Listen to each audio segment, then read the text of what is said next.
اعوذ باللہ من الشیطان الرجیم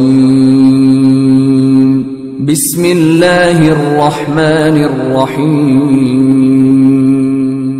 ایک اللہ کے علاوہ کوئی الہ نہیں ہے، الہ برحق، معبود برحق صرف اللہ ہے۔ اللہ کے علاوہ کسی کو پوجا گیا تو معبود باطل ہے، جھوٹا معبود ہے۔ سچا معبود جس کی عبادت کی جائے حق کے ساتھ، وہ تنہا ایک اللہ کی ذات ہے۔ یہ لا الہ الا اللہ جنت کی چابی ہے، یہ لا الہ الا اللہ زمین و آسمان سے بھاری ہے۔ یہ لا الہ الا اللہ وہ عظیم چیز ہے، جس نے اس کو پہچان لیا وہ کامیاب ہو گیا۔ دلوں کو سکون دینے والا اللہ کے علاوہ کوئی نہیں، اور جو اللہ والا بن جائے، جو توحید والا بن جائے، اللہ اس کے دل کو سکون عطا فرماتا ہے۔ جیسے کپڑے بوسیدہ ہوتے ہیں، اسی طرح ایمان بوسیدہ ہوتا ہے۔ اپنے ایمان کی تر و تازگی کے لیے اللہ سے دعا کیا کرو کہ اللہ ہمارے دل میں ایمان کو تر و تازہ کر دے۔ تو دلوں کا سکون اللہ کے ہاتھ میں ہے۔ دل مولا کی انگلیوں کے درمیان ہے، وہ جیسے چاہتا ہے بدلتا ہے، پھیرتا ہے۔ اللہ تجھے تیرے پیارے ناموں کا واسطہ ہمارے دلوں کو اپنی اطاعت اور بندگی پہ ہی پھیرنا۔ جو لذت سجدے میں ہے، ہاں سجدہ دل سے ہو، سجدے میں آنسو بہتے ہوں تو یاد کیجئے، پیارے حبیب فرماتے ہیں جو شخص تنہائی میں اللہ کو یاد کر کے روتا ہے، آنسو بہتے ہیں، اس آنکھ پہ اللہ جہنم کی آگ کو حرام کر دیتا ہے۔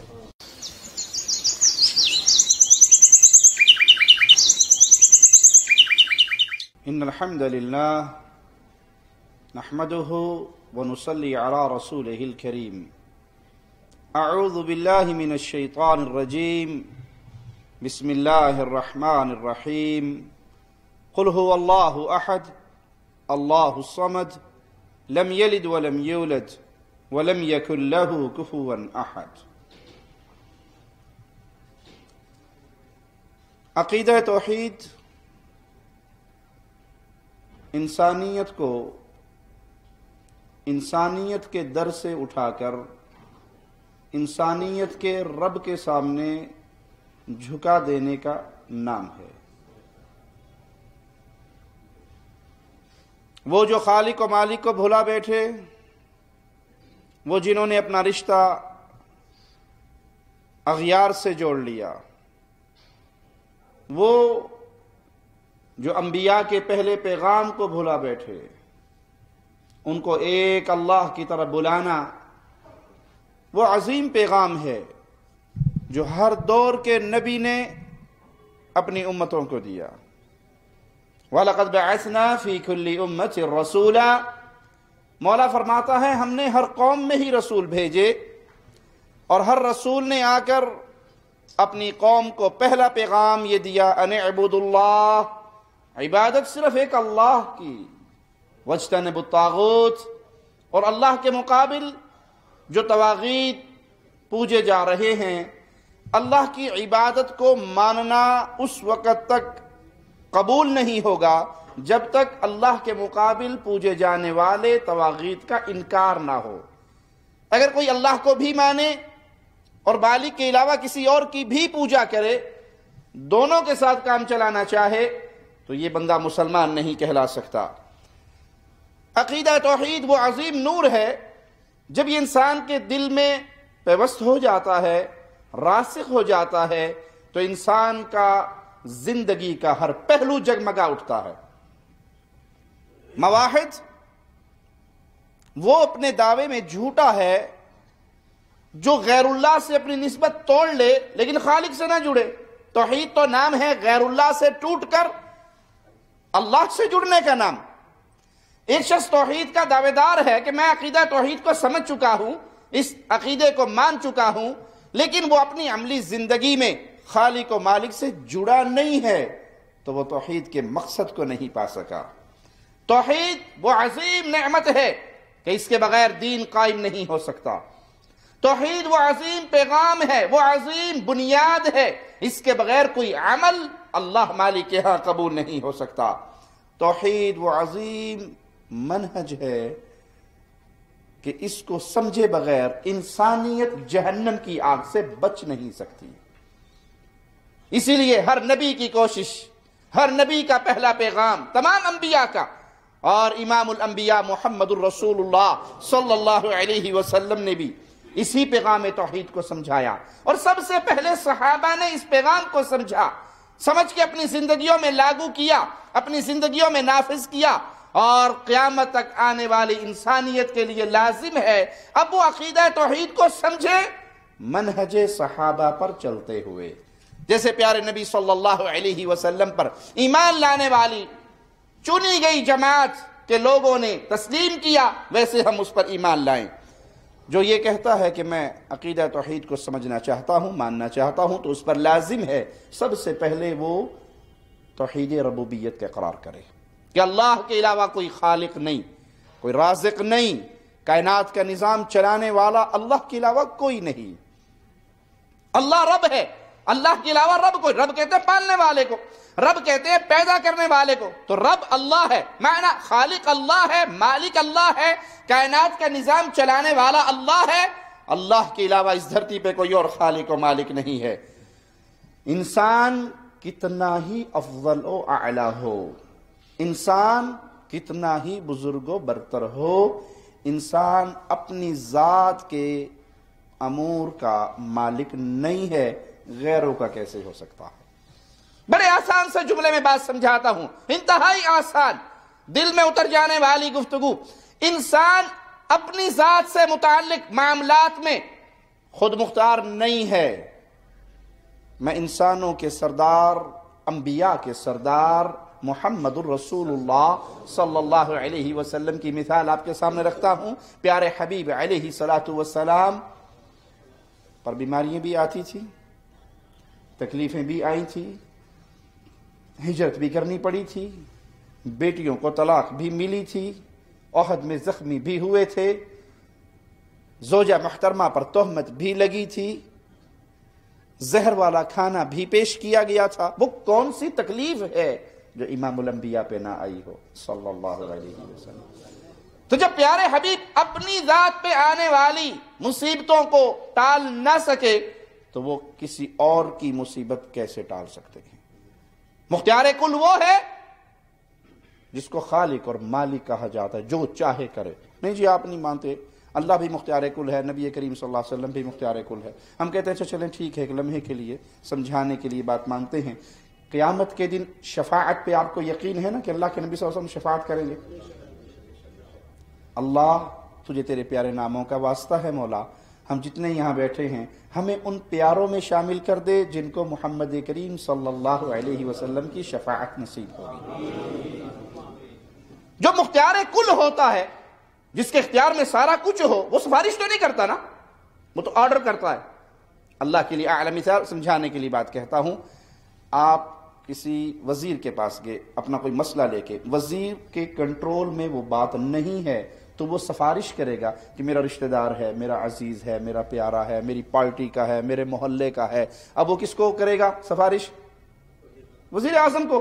وزیر اعظم اس کی بات مان لے گا، کیوں؟ اختیار وزیر اعظم کے پاس ہے۔ وزیر اعظم کے پاس جاؤ اور وہ ایم این اے کو سفارش کرے، ممکن ہے یہ؟ کیوں؟ اس کے ہاتھ میں سب کچھ ہے۔ پیارے نبی سفارش کریں گے، ہر کلمہ پڑھنے والا مانتا ہے کہ قیامت کے دن پیارے نبی شفاعت کریں گے، تو معنی یہ کہ رسول اللہ صلی اللہ علیہ وسلم مختار کل نہیں ہے۔ اگر مختار کل ہو تو شفاعت ختم، پھر تو آپ آرڈر کریں، یہ جنت میں، یہ جہنم میں، اس کو یہ دے دو، اس کو یہ دے دو۔ آپ تو آخری لمحات تک اپنے چچا کی بھی منت کرتے رہے، یا عمی قل لا الہ الا اللہ فی اذنی احاج لک بہ عند ربی یوم القیامہ۔ ایک بار میرے کان میں پڑھ دے تاکہ میں اللہ کے ہاں تیری شفاعت کر سکوں۔ تو مختار کل وہ کون ہے؟ اللہ ہے، وہ رب ہے۔ اس توحید ربوبیت کو تسلیم کریں۔ اس کو ماننے کے بعد پھر اللہ کی اسماء و صفات پر ایمان لائیں۔ اللہ کے پیارے پیارے نام ہیں، اللہ کی پیاری پیاری صفات ہیں۔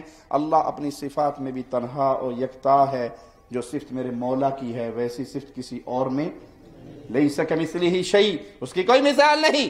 ہمارا ایمان ہے، پیارے نبی صلی اللہ علیہ وسلم نے ہمیں جو کچھ اللہ کے حوالے سے بتا دیا، اللہ کی صفات ہم تک پہنچی کلام الہی کے ذریعے، یا فرمان محمد الرسول اللہ کے ذریعے صلی اللہ علیہ وسلم. پھر ہم اس میں نہ اضافہ کرتے ہیں نہ کمیاں کرتے ہیں، نہ اپنی طرف سے عقل کے گھوڑے دوڑا کر کہتے ہیں جی وہ یہ کیسے ہوگا اور یہ کیسے ہوگا. نہ اللہ خالق و مالک و مخلوق پہ مشابہت تشبیہ دیتے ہیں، نہ مولا کی کسی صفت کے معنی کا انکار کرتے ہیں، نہ اس کی کیفیت کو بیان کرتے ہیں.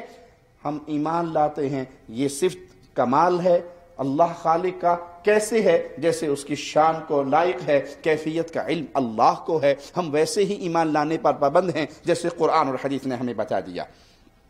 ہم نے خالق و مالک کو نہیں دیکھا، لیکن اللہ کی صفات کے ذریعے ہم اللہ کو پہچانتے ہیں.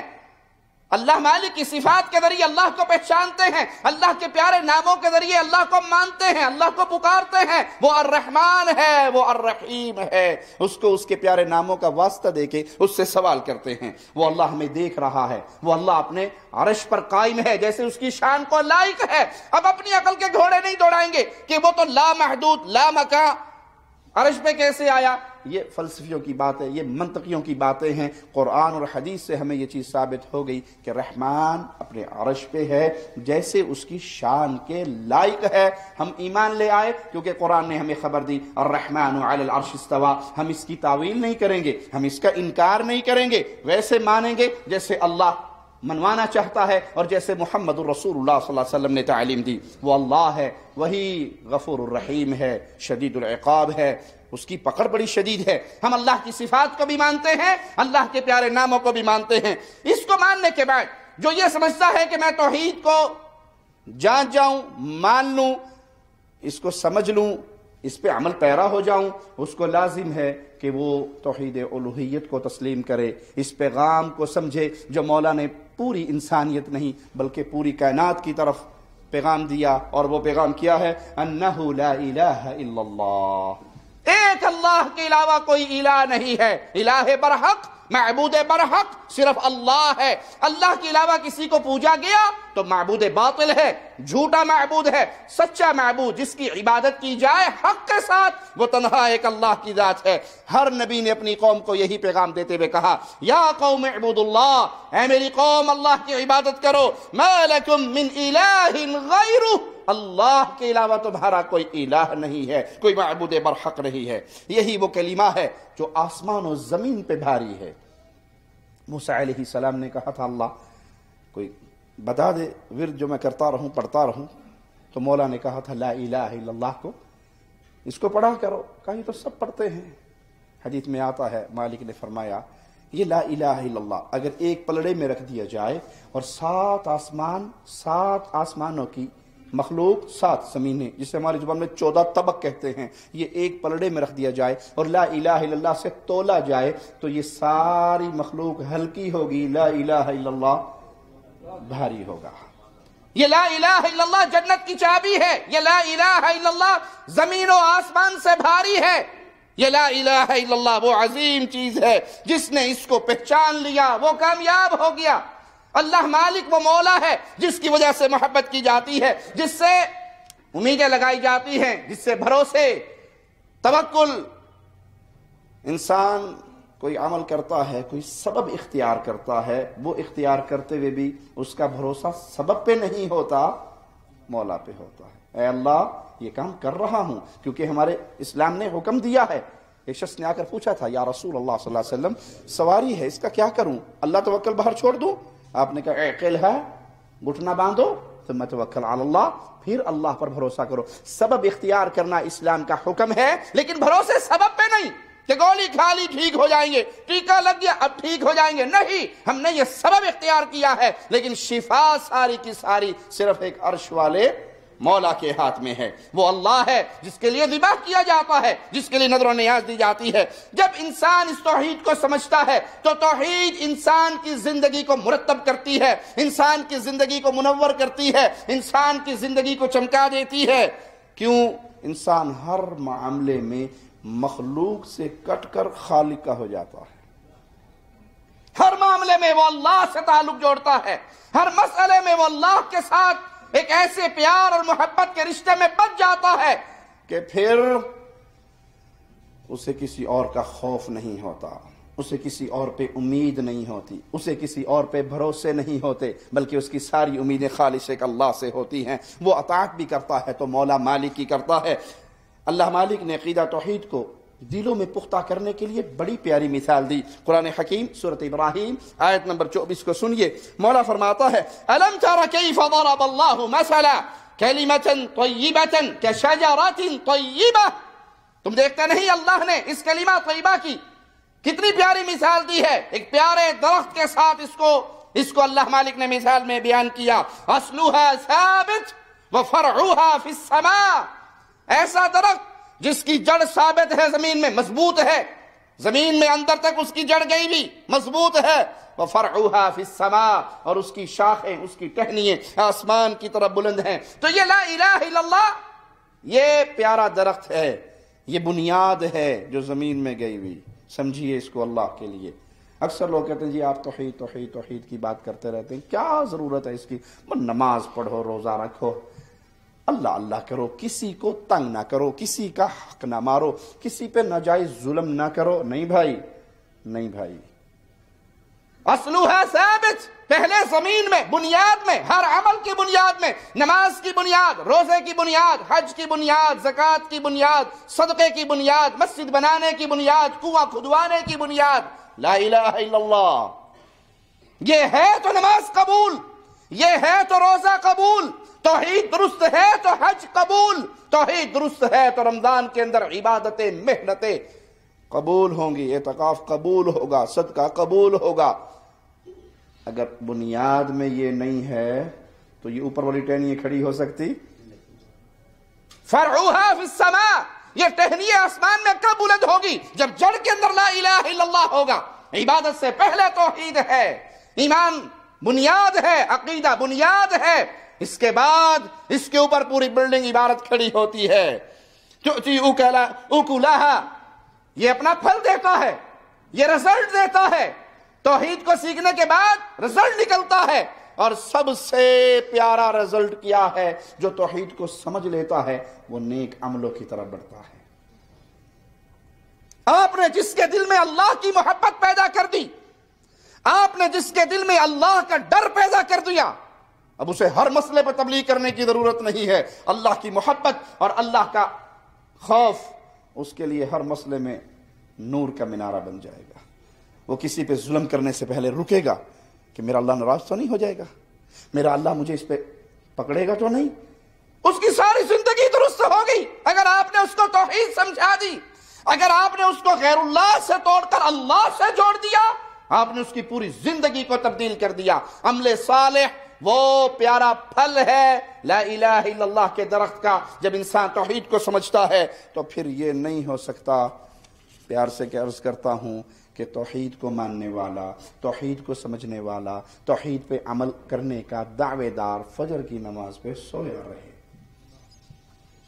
اللہ کی محبت اسے اٹھائے گی، اللہ کا پیار اسے اٹھائے گا، اللہ کے سامنے کھڑے ہونے کا لذت اس کو اٹھائے گی۔ اللہ کے لیے اعلی مثال سمجھانے کے لیے عرض کرتا ہوں، کسی بھائی کی فلائٹ ہو، پاکستان انڈیا چھٹی جا رہا ہے، اور اس کی فلائٹ بالکل اس ٹائم پہ ہے جب نماز فجر کی کھڑی ہوتی ہے، اس کے قریب قریب ہے، کیا خیال ہے؟ بے پرواہ ہو کے سوئے گا نا رات کو، اٹھ کے تو چلے جاؤں گے، نہ اٹھے تو کوئی گل نہیں، اگلی فلائٹ کرا لیں گے، یا ٹینشن رہے گی اس کو، 4 الارم لگائے گا، کمرے والوں کو بھی کہے گا یار میری آنکھ نہ کھولی تو اٹھا دینا بھائی، کہیں 3000 کا ٹکٹ لیا ہے، چھٹی ہے، سارا کچھ تیاری ہے، میں سویا نہ رہ جاؤں۔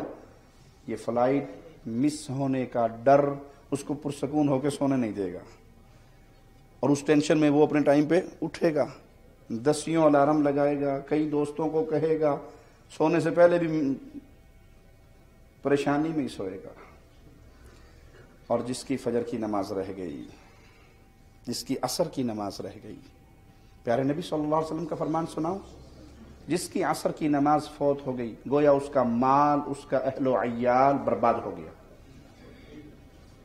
مال و اہل و عیال کی بربادی ہے عصر کی نماز میں، اگر اس کو چھوڑ دیا، اگر یہ فوت ہو گئی۔ الا من رحم ربی، ہمارے ہاں آج کل ہمارے ملکوں میں جادو کی بیماری بہت زیادہ ہے، یہ جادو کے جو مریض ہیں نا، آپ ان کو جا کے چیک کر سکتے ہیں، ان کی عصر کی نماز ضائع ہوتی ہے، اور عصر کے بعد شیطان ان کو ایسا مصروف کرتا ہے کہ شام کے اذکار نہیں کرنے دیتا کسی نہ کسی پنگے میں۔ جو جادو کے زیادہ مریض ہیں وہ مغرب سے پہلے ان پہ بے ہوشی طاری ہو جاتی ہے۔ کیوں؟ شیطان نے کام کرنا ہوتا ہے، وار کرنا ہوتا ہے، اور اگر اللہ سے محبت ہو، پیار ہو، اور وہ اٹھ کے نماز پڑھے، اذکار کرے، تو شیطان کچھ کر سکتا ہے؟ اللہ سے دوری کے نتیجے میں شیطان کا غلبہ ہوتا ہے، یا بعض حالات میں درجات کی بلندی ہوتی ہے، انسان کے گناہوں کا کفارے کا ذریعہ بنتا ہے۔ تو توحید کا پہلا پھل، انسانی زندگی پہ توحید کا پہلا اثر کہ نیک اعمال مواحد کے لیے انتہائی آسان ہو جاتے ہیں۔ انسان کے دل کو سکون کی وہ دولت ملتی ہے جو کروڑوں روپے خرچ کر کے بھی خرید نہیں سکتا۔ توحید سمجھ آ گئی، اب اس کا دل پرسکون ہو جاتا ہے۔ کیوں؟ اس کو پتا ہے میرے رزق کا ایک دانہ بھی کوئی مجھ سے چھین، میرے سانس زندگی کے اس میں سے ایک لمحہ کوئی آگے پیچھے نہیں کر سکتا۔ مجھے بارہا لوگوں کے فون آتے ہیں، آپ کی زندگی میں 10 دن باقی رہ گئے، بس 10ویں دن گولی مار دیں گے آپ کو۔ میں کہتا ہوں سبحان اللہ، میں کس رات کو قبر میں سوؤں گا یہ تیرے ہاتھ میں نہیں، نہ تیرے باپ کے ہاتھ میں، یہ تو میرے مولا کے ہاتھ میں ہے۔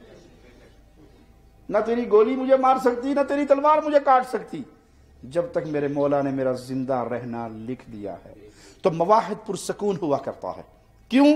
وہ جانتا ہے، اسباب اختیار کرتا ہے، سبب اختیار کرتا ہے، لیکن اس کی اللہ پر ایسی محبت اور پیار کی ایک دوستی کا بندھن ہوتا ہے مولا کے ساتھ۔ وہ جانتا ہے جو رب نے میرے لیے خیر لکھی ہے اس کو شر میں کوئی نہیں بدل سکتا، اور جو اللہ کی طرف سے آزمائش آنی ہے اسے پوری دنیا مل کے ٹال نہیں سکتی۔ تو توحید کا ایک بہت بڑا اثر انسانی زندگی پہ یہ ہوتا ہے کہ انسان کو سکون ملتا ہے۔ اب سکون کی جگہ کہاں ہے؟ دل میں ہے۔ دلوں کو سکون دینے والا اللہ کے علاوہ کوئی اور ہے؟ دلوں کو سکون دینے والا اللہ کے علاوہ کوئی نہیں، اور جو اللہ والا بن جائے، جو توحید والا بن جائے، اللہ اس کے دل کو سکون عطا فرماتا ہے۔ اور جس نے خالق و مالک کو چھوڑ دیا وہ پریشان، وہ بے سکونی کی زندگی میں ہوتا ہے۔ آئیے رسول اللہ صلی اللہ علیہ وسلم کا فرمان سنتے ہیں، ان الایمان لیخلق فی جوف احدکم، ایمان بوسیدہ ہوتا ہے تم میں سے کسی کے دل میں، جیسے تمہارا کپڑا بوسیدہ ہوتا ہے، کپڑا پرانا ہوتا ہے، ایمان بھی بوسیدہ ہوتا ہے۔ فَاسْأَلُوا اللَّهَ تَعَالَى أَن يُجَدِّدَ الْإِيمَانَ فِي قُلُوبِكُمْ، تو اللہ سے دعا کیا کرو اللہ تمہارے دل میں ایمان کی تجدید کر دے۔ جیسے کپڑے بوسیدہ ہوتے ہیں اسی طرح ایمان بوسیدہ ہوتا ہے۔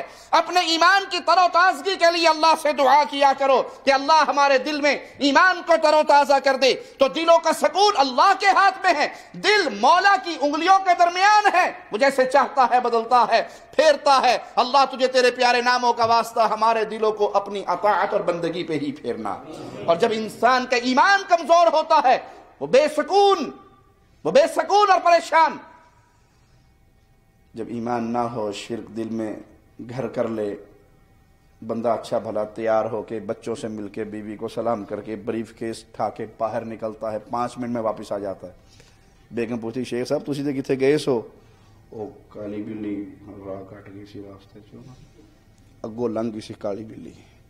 اور پیر صاحب نے بتایا کہ کالی بلی اگر راستہ کاٹ دینا تو بس وہ سفر، ہمارے ہاں چلتا نا، ارے صبح صبح کیا تیرا منحوس چہرہ دیکھ لیا، انا للہ و انا الیہ راجعون، انا للہ و انا الیہ راجعون۔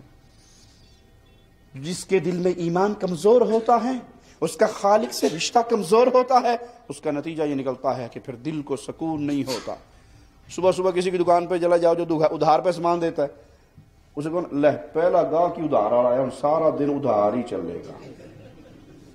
تیرا رزق تو تیرے رب کے ہاتھ میں تھا، یہ غیب کی خبریں تجھے کہاں سے مل گئی کہ پہلا ادھار دیا تو سارا ادھار ہوگا، پہلے دن کوئی گندا بندہ مل گیا تو اب سارے دن ایسے لوگ ملیں گے۔ جس کے دل میں ایمان اللہ کے ساتھ رشتہ پختہ ہوتا ہے اس کو سکون ملتا ہے۔ اور بے سکونی کہاں ہوتی ہے؟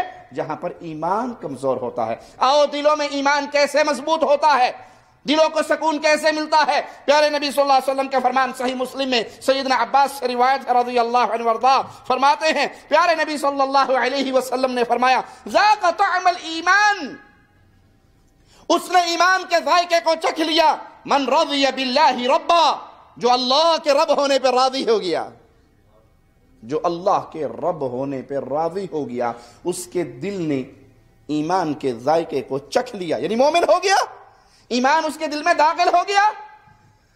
جملہ ہے کہ من رضی باللہ ربا، جو اللہ کے رب ہونے پہ راضی ہو جائے۔ اللہ کے لیے اعلی مثال سمجھانے کے لیے عرض کرتا ہوں، ایک شخص کی شادی ہو گئی، بیگم اس سے اپنے خامد سے بڑی راضی ہے، شکل و صورت کا بھی اچھا ہے، اخلاق کا بھی بڑا اچھا ہے، جیب بھی کھلی ہے، پیسے بھی ماشاءاللہ ٹھیک ٹھاک، اور بھی ہر لحاظ سے راضی ہے۔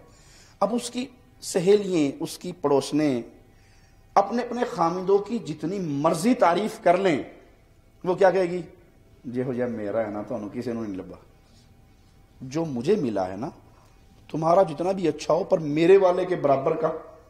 اگر راضی ہے اپنے خامد پہ راضی ہے، اور اگر عورت راضی نہ ہو، معاملہ خراب ہی رہتا ہے نا۔ پھر جو آئے گا اس کو شکایت، میرا تو مارتا ہی رہتا ہے، میرا تو یہ کرتا رہتا ہے، کنجوس بڑا ہے، روٹی بھی نہیں کھواندا، ہر آنے والے کو شکایت، ہر آنے والے کو شکایت۔ الا من رحم ربی، اکثریت کی حالت یہی ہوتی ہے کہ بہترین مشغلہ خامندوں کی چغلی ہے، اس نے یہ کیا، اس نے یہ کیا، اس نے یہ کیا، راضی نہیں ہے۔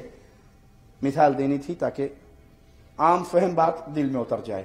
من رضی باللہ ربا، جو اللہ کے رب ہونے پر راضی ہو گیا، اب وہ کسی اور کے سامنے سر جھکائے گا؟ کسی اور در کا سوالی بنے گا؟ کسی اور کے سامنے جا کے ہاتھ پھیلائے گا؟ وہ کبھی اللہ کی شکایت کرے گا؟ او جی میں اتنی دعائیں مانگی اللہ سنتا ہی نہیں ہے، اللہ لگتا ہے ہماری سنتا نہیں ہے، ہم تو اتنے عرصے سے تہجد پڑھ رہے ہیں اللہ پھر بھی نہیں سنتا۔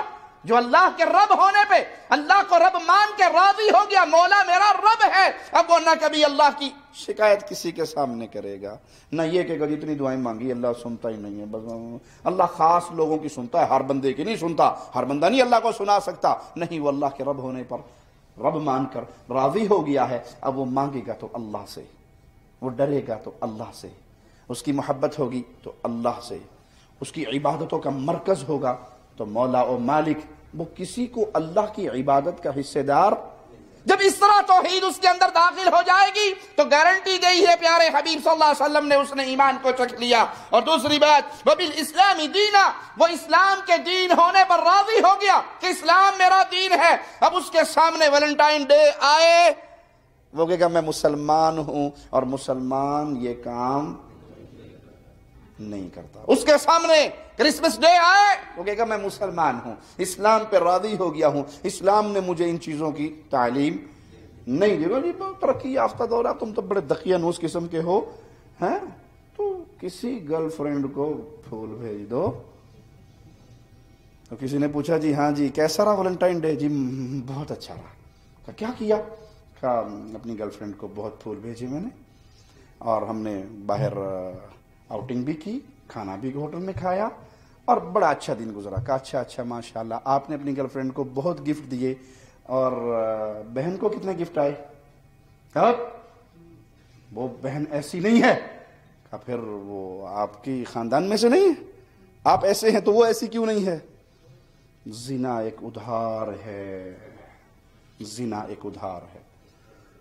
آج کسی کی بہن سے کر لو، کل اپنی بہن میں بھر لو گے۔ کسی کی بیٹی سے کر لو، کل اپنی بیٹی میں۔ ایک شخص آئے تھے نا پیارے نبی صلی اللہ علیہ وسلم کے پاس، اللہ کے نبی صلی اللہ علیہ وسلم زنا کی اجازت دیں۔ صحابہ نے بڑے غصے سے دیکھا، آپ نے قریب آؤ میرے پاس، پاس آگے بٹھا لیا۔ کہا کیا تو اپنی پھوپھی کے لیے راضی ہوتا ہے؟ کہا نہیں، میں قربان جاؤں میری پھوپھی سے کوئی زنا کرے میں نہیں راضی ہوتا۔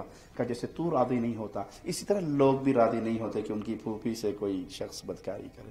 خالہ کے لیے راضی ہوتا ہے؟ کہا اللہ کی قسم میں قربان جاؤں آپ پہ، میں خالہ کے لیے راضی ہوں۔ کہا اپنی بہن کے لیے راضی ہے؟ کہا میں اپنی بہن کے لیے بھی راضی نہیں۔ اپنی بیٹی کے لیے راضی؟ کہا میں اس کے لیے بھی راضی نہیں۔ کہا جس طرح تو اپنی بہن، بیٹی، خالہ، بیوی، بھانجی کے لیے راضی نہیں، اسی طرح لوگ بھی اپنے رشتہ داروں کے ساتھ کوئی زنا کرے اس پر راضی۔ اپنے پیارے ہاتھ کو نوجوان کے سینے پر رکھا کہ اللہ اس کے دل کو پاک کر دے، اس کے گناہ کو معاف کر دے۔ وہ کہتا میں نے پیارے حبیب سے بڑھ کر پیارا استاد کوئی نہیں دیکھا۔ میں جب آپ کی مجلس میں آیا تو مجھے سب سے پسندیدہ عمل زنا تھا، اور جب میں مجلس سے نکل رہا تھا تو میرے دل میں سب سے برا عمل زنا تھا۔ یہ ادھار ہے۔ آج تم کسی کو ویلنٹائن ڈے پہ اپنی معشوقہ بنا لو تو نہ بھولنا کل کوئی تمہاری کو بنائے گا۔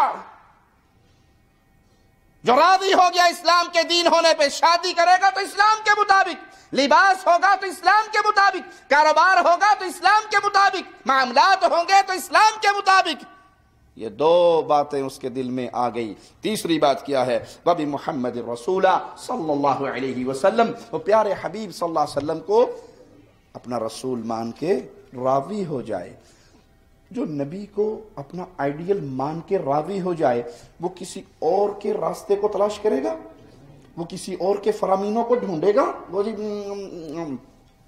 بات تو ٹھیک ہے، لیکن ذرا دیکھو ہمارے حضرت جی نے کیا فرمایا ہے۔ بات تو ٹھیک ہے، حدیث میں تو ہے، لیکن اس حدیث کا جو ترجمہ آپ کر رہے ہیں، میں اپنے مولوی سے پوچھوں گا کہ وہ بھی یہی کرتا ہے یا کوئی اور کرتا ہے۔ اللہ کے نبی کے ساتھ وہ پیار نہیں ہے جو پنڈ کے مولوی کے ساتھ پیار ہے۔ اس نے ایمان نہیں چکھا۔ ایمان اس نے چکھا جو اللہ کے رب ہونے پہ راضی، اسلام کے دین ہونے پہ راضی، محمد صلی اللہ علیہ وسلم کے رسول ہونے پہ راضی۔ جو ان تین باتوں پہ راضی ہو گیا، اس کے دل میں ایمان داخل ہو گیا، یعنی وہ مومن بن گیا۔ تو جس کے دل میں ایمان آ جائے وہاں پر سکون کی دولت آ جاتی ہے۔ کیا دنیا کی لذتیں اور خواہشات کے حصول میں وہ سکون ہے جو اہل ایمان کو نصیب ہوتا ہے؟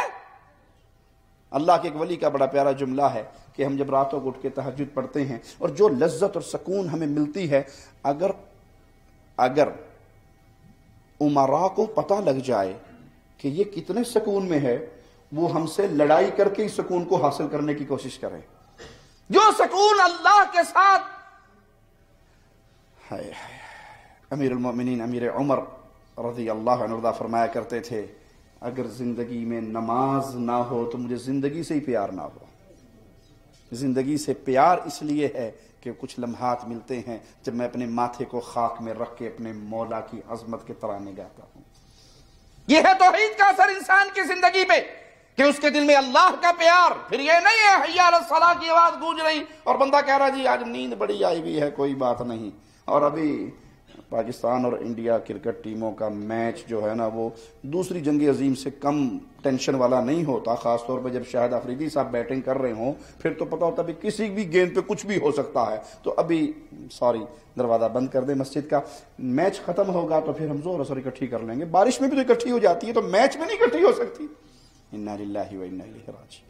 تو پھر وہ سمجھ لے کہ توحید اس کے دل میں جاگزی نہیں ہوئی ہے۔ توحید کا اثر یہ ہے کہ اس کو پھر ہر کسی کی ناراضگی آسان لگتی ہے، رب کی ناراضگی آسان نہیں ہوتی۔ آئیے دل کا سکون پانا ہے تو پیارے حبیب علیہ الصلوۃ والسلام کا ایک اور نسخہ سنتے ہیں جسے سیدنا انس رضی اللہ عنہ وارضا بیان فرماتے ہیں۔ آپ نے فرمایا ثلاث من کن فی وجد حلاوۃ الایمان، تین باتیں جس میں پیدا ہو جائیں اس کے دل میں ایمان کی مٹھاس پیدا ہو جاتی ہے۔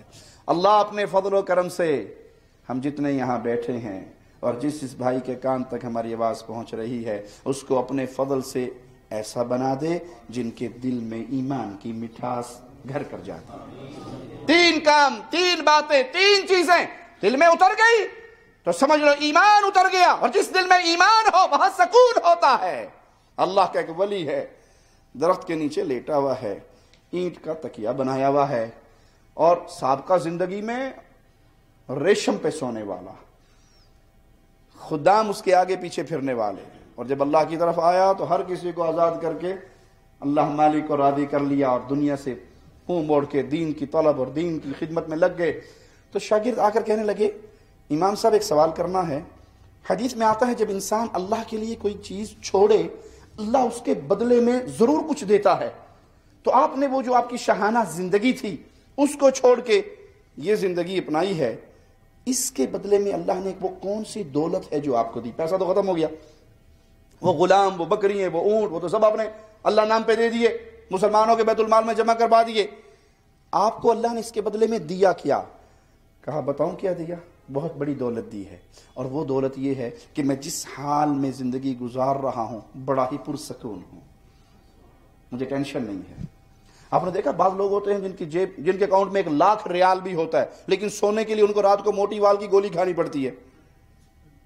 نیند کیوں؟ وہ بستر پہ آتے وہ یہ نہ کر دے، وہ میرے خلاف درخواست نہ دے دے، وہ یہ نہ کر دے، وہ یہ نہ کر دے. اس کو ذہن میں سوچیں ٹینشنیں اتنی ہیں کہ وہ ڈاکٹر سے کہتا ہے کہ جی وہ پہلے جو نا تھوڑی سی دوائی کی پوٹنسی بڑھا دیں، اس سے نیند نہیں آتی. وہ پہلے 1 گولی کھاتا تھا پھر 2 کھانے لگ گیا. اور بعض ایسے ہوتے ہیں جن کا تعلق اللہ سے جڑا ہوا ہے، وہ دائیں کرمٹ لیٹے اللہم باسمک اموت واحیہ پڑھا اور غائب ہو گئے اس دنیا سے. یہ سکون کی دولت ہے. یہ سکون کیسے ملتا ہے؟ آئیے پیارے حبیب کا فرمان سنتے ہیں. جس کے دل میں یہ 3 باتیں آ جائیں وہ ایمان کا ذائقہ چکھ لیتا ہے. وہ 3 باتیں کیا ہیں؟ سب سے پہلی بات ان یکون اللہ ورسولہ احب الیہ مما سواہما، اللہ اور اس کے رسول سے بڑھ کر اس کے دل میں کسی کی محبت نہ ہو. یہ جملہ کہنے کو ایک جملہ ہے، لیکن یہ جملہ نہیں ہے، زندگی سدھارنے کے لیے ایک راستہ ہے. اللہ اور اس کے رسول سے بڑھ کر اس کے دل میں کسی اور کی محبت نہ ہو. جس کے دل میں اللہ اور اس کے رسول سے بڑھ کر کسی کی محبت نہیں ہوگی، وہ کبھی بیوی کو راضی کرنے کے لیے گناہ کرے گا؟ وہ معاشرے سے ڈر کے گناہ کرے گا؟ وہ دوستوں کو راضی کرنے کے لیے گناہ کرے گا؟ وہ ماں باپ کے سامنے مجبور ہو کے گناہ کرے گا؟ وہ قوم قبیلے سے ڈر کے بدعات، شرکیات، خرافات کے راستے پہ چلے گا؟ وہ اپنی خواہش کو آگے کر کے اللہ کی محبت کو شکست دے گا کہ آج دل نہیں چاہ رہا فجر پڑھنے کو، ٹھنڈ بڑی ہے، آج نہیں پڑھیں گے، آج وضو کرنے کو دل نہیں کر رہا، بہت ٹھنڈا پانی ہے، یا جون جولائی کی تپتی ہوئی دوپہر ہے اور ظہر کا وقت ہے اور ہاتھ لگتا نہیں ہے پانی کو، اتنا گرم ہے، تو کوئی بات نہیں، آج کی نماز چھوڑ دو، عشاء کے ساتھ اکٹھی پڑھیں گے. جہاں اس کی محبت اللہ اور اس کے رسول کا ماجرا آئے گا، وہ سب کو چھوڑ دے گا، کسی اور کو اللہ اور اس کے رسول کی محبت پہ فوقیت نہیں دے گا. اللہ ہمیں ایسی محبت عطا فرما کہ کائنات کی ساری محبتیں تیری محبت کے تابع ہو جائیں. ہمارے دل میں پیار ہو تو تیرا ہو اور تیرے پیارے حبیب محمد الرسول اللہ صلی اللہ علیہ وسلم. آج لوگ شرک کی دلدل میں ڈوبے کیوں ہیں؟ غیر اللہ کی محبت میں آ کے.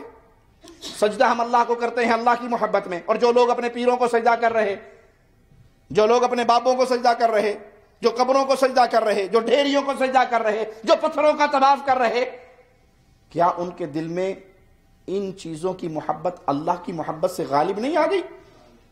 بلکہ کیفیت تو یہاں تک ہو گئی، ایک پیر صاحب کو ہم نے اپنے بابا جی سے اللہ سے بڑھ کر محبت کرتے ہوئے کیسے دیکھا.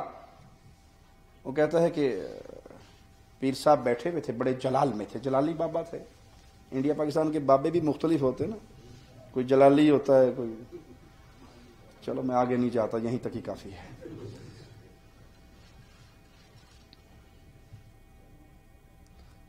بابا جی تشریف فرما اور مرید آیا، اس نے کہا پیر جی السلام علیکم. پیر صاحب نے کہا دفع ہو جائے یہاں سے. ڈر گیا بھی، پیر صاحب غصے میں بیٹھے ہیں، باہر نکل گیا. پیر کے کسی خاص آدمی سے جا کر کہتا ہے کہ میں نے پیر صاحب کو سلام کیا، تو پیر صاحب نے سلام کا جواب دینے کی بجائے مجھے ڈانٹ کے نکال دیا. تو میں تو محتاج ہوں پیر صاحب کی طرف سے کوئی کرم ہو جائے، کوئی فضل ہو جائے، کوئی کچھ خیرات مل جائے. میں تو اسی لیے ان کی مجلس میں گیا. کہا بے وقوف تو کتنا پاگل ہے. یاروں دوستوں کو کہا جاتا ہے السلام علیکم، آدمی عام آدمی کو، بھائی بھائی کو، یار یار دوست کو سلام کہتا ہے. وہ جو شاہ صاحب بیٹھے ہیں، جلالی بابا جی جو بیٹھے ہیں، وہ پیر صاحب نہیں ہیں، وہ تو صاحب منبع سلامتی ہیں.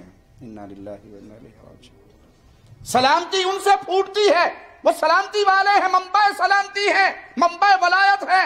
اور وہ پیر نہ سمجھو اس کو، بلکہ پیر کے روپ میں وہ حقیقی ذات اس کے اندر آ چکی ہے. آنکھ اس کی پھڑک رہی ہے، بھاگ کے جاؤ اور اس کے قدموں میں گر جاؤ اور دونوں قدموں کو زور سے پکڑ کے آواز لگاؤ سبحان ربی الاعلی. کام نے بہت عرصے تک پیر جی کی اس کرامت پہ پردہ ڈالے رکھا تھا، آج تمہیں بتا رہے ہیں یہ ہے ہمارے پیر صاحب، یہ ہے ہمارے حضور جی کی شان. انا للہ و انا الیہ راجعون. بڑے دکھ سے، بڑے افسوس سے، ترس کھاتے ہوئے اس مسکین پر میں کہتا ہوں اللہ کی قسم، کیا اس کے دل میں کوئی اللہ کی محبت ہوگی؟ آئیے، منبع سلامتی کون ہے؟ وہ کون ہے جس کو یہ نہیں کہا جا سکتا